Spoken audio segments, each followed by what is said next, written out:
बिस्मिल्लाहिर्रहमानिर्रहीम, अस्सलाम वालेकुम। मैं हूँ आपकी होस्ट फरोज़ा सैफुल्लाह, न्यूज़ 360 से आपके साथ। टॉप स्टोरीज़ में हमेशा की तरह आज भी हम टॉप स्टोरीज़ के साथ हाजिर हैं। टॉप स्टोरी में आपके पास यकीनन दुआ ज़हरा का नाम फ़ौरन आपके दिमाग में आ चुका होगा। दुआ ज़हरा की स्टोरी इतनी ज़्यादा कोई इम्पॉर्टेंट है हम सब के लिए, वैसे ही उन लोगों के लिए भी बहुत इम्पॉर्टेंट है जो नेगेटिव सोचते हैं और नेगेटिव बढ़ाना चाहते हैं, आगे बात बढ़ाना चाहते हैं। उन तमाम में सबसे बड़ी नामवर हमारी ज़ुनैरा माहम साहिबा एक और बेहुदा इंटरव्यू लेकर हाजिर हो चुकी हैं यूट्यूब पे, जो यकीनन जिन लोगों ने देख लिया होगा वो इस बारे में जानते होंगे कि वो क्या करना चाहती हैं, क्या प्रमोट करना चाहती हैं। और उनके साथ इस बेहुदगी में, इस बकवास में बिल्कुल साथ मौजूद हैं एक वकील, और जो बिल्कुल जिनका नाम बिल्कुल शब्बीर साहब से हम पूछेंगे, बात करेंगे इसके बारे में, और उन्होंने क्या कहा, कौन से पॉइंट्स उठाए हैं और किस बातों पे बात की है। चले हम उनसे पूछते हैं। अस्सलाम वालेकुम सर। वालेकुम अस्सलाम। सर, ये जो इंटरव्यू लिया गया है, ज़ुनैरा माहम ने इंटरव्यू लिया है, जिन साहब के साथ लिया है, आप उनके बारे में ये भी बताएं कि वो कौन साहब हैं और किस बात पर उन्होंने डिस्कशन की है और किस तरफ मोड़ना चाहती हैं वो इस पहलू को। देखें, ज़ुनैरा माहम साहिबा जो हैं, अब वो इस मामले को बेहूदगी की एक नई लेवल पर ले गई हैं। कानूनी मामला तो उनके पास ख़त्म हो गए बात करने के लिए, अब उनके पास बचा ही कोई नहीं, ना ही उनकी कोई मोरल जस्टिफिकेशन रह गई है इस सारे मामले को लेकर के। तो ले दे करके रह गया है कि वो अब कीचड़ उछालें हर किसी के ऊपर। अली जाफ़री साहब एडवोकेट, उनके कोई हैं जानने वाले, वो कहाँ के एडवोकेट हैं मुझे नहीं पता, होंगे, डेफिनेटली होंगे। उन्होंने उस इंटरव्यू में कोई 1.25 घंटे का इंटरव्यू है वो। अच्छा जी। और उस इंटरव्यू में उन्होंने ये कहा कि जी, ये दुआ ज़हरा की जो वालदा हैं और वालिद हैं, इन्होंने भी मोहब्बत की शादी की थी और दुआ ज़हरा ने अपनी वालदा की रिवायत को कायम रखा है घर से भाग के मोहब्बत की शादी करके। तो बेसिकली अब मुझे नहीं समझ आ रही कि अली जाफ़री साहब को ये किसने ये बात बताई। अगर फ़र्ज़ करें कि बिलफ़र्ज़, एक तो मुझे ये पहले शक है कि ये जो इनके पास ख़बर है ये कोई बहुत ही मुसद्दिक़ा ख़बर है कि नहीं है, लेकिन बिलफ़र्ज़ मैंने मान लिया कि मेहदी अली काज़मी साहब और उनकी अहलिया साहिबा की पसंद की शादी है, तो वो उससे क्या साबित करना चाह रहे हैं कि वो कोई गुनाह है? पसंद की शादी करना गुनाह है? पसंद की शादी करना गुनाह नहीं है, कम उम्री में शादी करना गलत बात है, कानून की खिलाफ वर्जी है जो दुआ ज़हरा कर बैठी है। मेहदी अली काज़मी और उनकी अहलिया की शादी कम उम्री की शादी नहीं है। तो अली जाफ़री साहब को पहले तो पसंद की शादी में और कम उम्री की शादी में फ़र्क करना, तमीज़ करना सीखना पड़ेगा। वो पता नहीं किस बात के एडवोकेट बन गए हैं।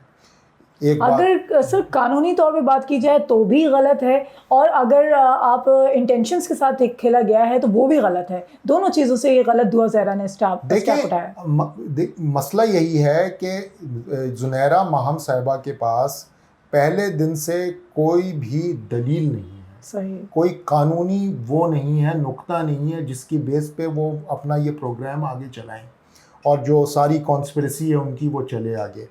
तो ये उनके लिए सबसे बड़ा मसला बना हुआ है। तो वो अली जैदी को ले आई हैं, अब वो अली जाफ़री को ले आई हैं, अली जाफ़री साहब को ले आई हैं। अच्छा, दूसरी इम्पॉर्टेंट जो अलार्मिंग बात उन्होंने इस इंटरव्यू में की अली जाफ़री साहब ने, उन्होंने कहा कि जी अब ये केस बनाने जा रहे हैं, यानी कि मेहदी अली काज़मी के वकील साहब की जो उनकी दलील है कि रेप का और जना का मुकदमा होना चाहिए, और जना बिल जबर यानी कि रेप का मुकदमा होना चाहिए ज़हीर के ऊपर।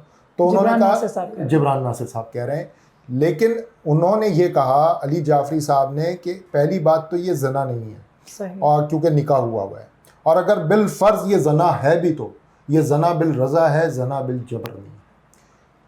तो इसका मतलब है कि ज़ुनैरा माहम और उनके वकील साहब यहाँ तक तो पहुँच गए कि जना हुआ है, अब बिल रज़ा हुआ है, बिल जबर हुआ है, ये बात की अब ये बहस तलब बात है। सही, ठीक है, सही। तो मामला जना तक तो पहुँचा, तो अगर जना ही है तो पाकिस्तान की ताज़ीरात और कानून के तहत ये भी जो है गुनाह है, बिल्कुल गुनाह है, और ये इसकी फिर सज़ा होगी।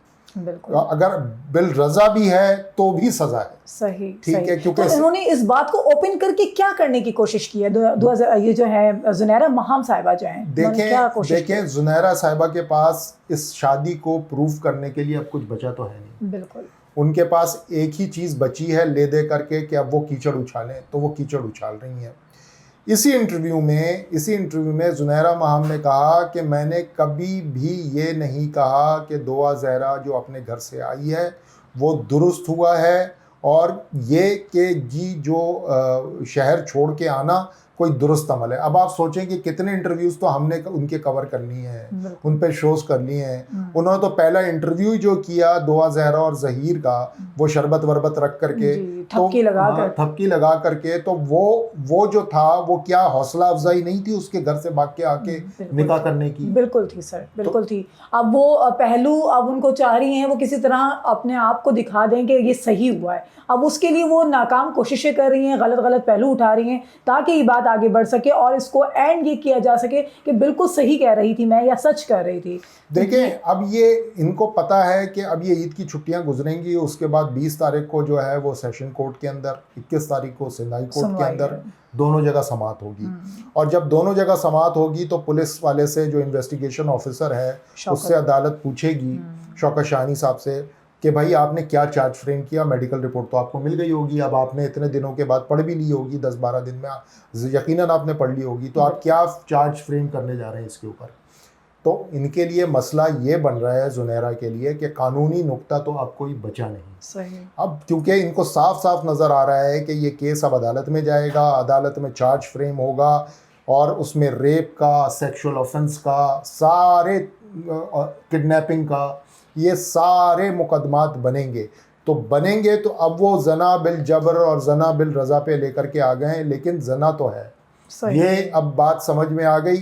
اگر زنیرہ ماہم اور علی جعفری صاحب کی بات کو ہی مان لیا جائے تو پھر قابل گرفت ہو گئے قانون کی نظر میں ظہیر احمد اور دعا زہرا۔ صحیح، بالکل، یعنی کہ ایک پوائنٹ تو ان کی طرف سے ہی کھل کر سامنے آ گیا ہے، انہوں نے اس بات کو ایکسیپٹ بھی کر لیا ہے۔ یہ تمام باتیں لے کر وہ جو چلنے کی کوشش کر رہی ہیں اس میں ان کو نہیں پتا کہ ہماری طرف یہ ایک پوائنٹ پازیٹیو نکل آیا ہے، کیونکہ پیرنٹس ہمیشہ سے سچ بولتے ہی چلے آ رہے ہیں اور وہ کوشش کر رہے ہیں کہ وہ تمام چیزیں دلائل سامنے لا سکیں جس میں دعا زہرا بھی سیف ان کے گھر تک پہنچ جائے۔ دیکھیں کتنے دکھ کی بات ہے، کتنے غم کی بات ہے کہ آپ ایک پاکیزہ رشتہ جو میاں بیوی کا ہے، انہوں نے شادی محبت کی، تو محبت کرنا تو گناہ نہیں ہے، صحیح، انہوں نے محبت کر کے شادی کی، اپنی بلوغت میں شادی کی، مہدی علی کاظمی صاحب نے اور ان کی اہلیہ نے، تو اس میں غلط پہلو کیا نکالنا چاہ رہے ہیں؟ وہ کیا بتانا چاہ رہی ہیں کہ جی محبت کرنا جو ہے وہ گناہ ہے؟ نہیں، اصل میں سر میرے خیال سے زنیرہ ماہم یہ چاہ رہی ہیں کہ ان کو بتایا جا سکے کہ والدین نے اتنی غلط حرکت کی ہے، تو یہ غلط تو حرکت کی ہی نہیں، انہوں نے کوئی بھاگ کے شادی نہیں کی۔ دعا زہرا کے کیس میں وہ گھر سے بھاگی ہے اور اس کی ایج کم تھی، اس نے کسی کو نہیں بتایا۔ ظہیر احمد اغوا بھی کروا سکتا ہے یا ہو کیا گیا ہو، یہ ساری باتیں ثابت ہونی ہے، وہاں کہیں اغوا کا کیس نہیں ہے، وہاں پر پیرنٹس نے محبت کی اور ان کے گھر والوں نے رضامندی سے شادی کروا دی اور اس کو ایکسیپٹ بھی کر لیا، وہ ہنسی خوشی رہ رہے ہیں، وہ بھاگ کر پنجاب نہیں گئیں کہ وہاں کا قانون لگے گا، وہ سندھ میں رہتے ہوئے تمام ان کے کام ہوئے اور ایک ایج پر لیول پہ جا کر کام ہوئے۔ جی بالکل ایسا ہی ہے۔ تو یہ اب اس بری طرح سے زنیرہ ماہم صاحبہ اور ان کے جتنے بھی حواری ہیں وہ اس بری طرح سے ایکسپوز ہو رہے ہیں، اور آپ لکھ کے رکھ لیں کہ یہ ایک کے بعد ایک ویڈیوز کریں گی اور یہ اسی بری طرح ایکسپوز ہوں گی، اور کوئی مجھے شک نہیں ہوگا کہ جب 21 تاریخ یا 20 تاریخ کو عدالت لگے تو جبران ناصر صاحب سے میں توقع کرتا ہوں کہ ان خاتون کے خلاف تو یقیناً کوئی درخواست ہونی چاہیے کہ بھائی انہوں نے اسکینڈلائز کرنے کی کوشش کی ہے۔ اب مہدی علی کاظمی اور ان کی اہلیہ کی شادی کو، ایک دوسرا ان کے ساتھ جو صاحب بیٹھے تھے علی جعفری، خود بھی ایڈوکیٹ ہیں، انہوں نے یہ کہہ دیا کہ جی زنا بالرضا ہوا ہے، زنا بالجبر نہیں ہوا، یعنی کہ زنا ہوا۔ تو ان کو بلانا چاہیے ان سبوں کو کہ بھائی یہ تم کیا کرواتے پھر رہے ہو، ملک میں تم زنا عام کر رہے ہو، کیا کروانا چاہ رہے ہو؟ تو میرے خیال میں اب ان سے وقت آ گیا ہے کہ قانون ان کو اپنی گرفت میں لے۔ بالکل، اپنا بہت سارا خیال رکھیے گا، آج کے بعد ہمیں اجازت دیجیے گا، انشاءاللہ ضرور جلدی حاضر ہوں گے ایک نئی بات کے ساتھ۔ اللہ حافظ۔